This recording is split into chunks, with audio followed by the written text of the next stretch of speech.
Ahoj, ja vítam u mojho videa. Opýtaj sa.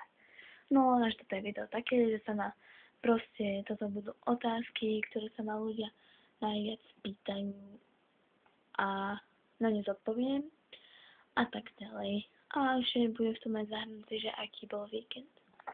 No takže ja som si tu pripravila pár vážne vychytaných otázok, ktoré mi moc vadia. Ty prvé. Tvoja mamina je tehotná? Vážne? A v koľko je mesiaci? Áno, je tehotná. A je v 23. týždni, takže to je skoro 6. mesiac. Ja som si to až teraz uvedomila. To nevadí. Druhá otázka je. Tvoj ocino je Čech? To vážne? Takže ty si Češka. Nie, ja nie som Češka.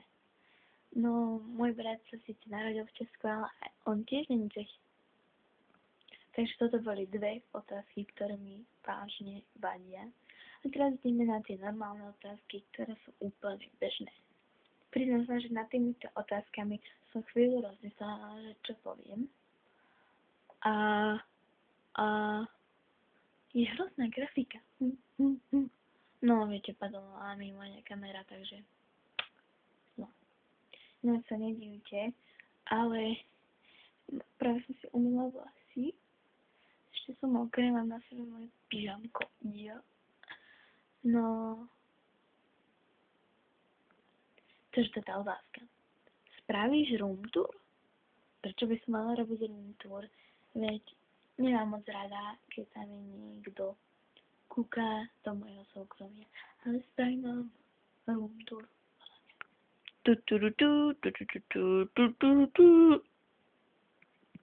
Spokojný? Mám toto rozhľadené, pretože po celom týždni kto by to upratoval. Druhá otázka. Prečo máš plátenú skriň?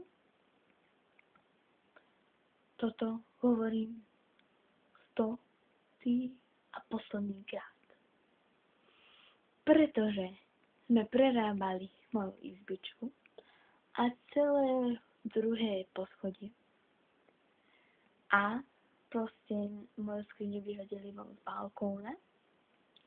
A tým pádom som zatiaľ, čo sa mi robí druhá nová skriňa, som hentu, čo je za mnou. Hento. Takže tak, preto. No a ja si myslím, že z tohto videa by to bolo naozaj už všetko.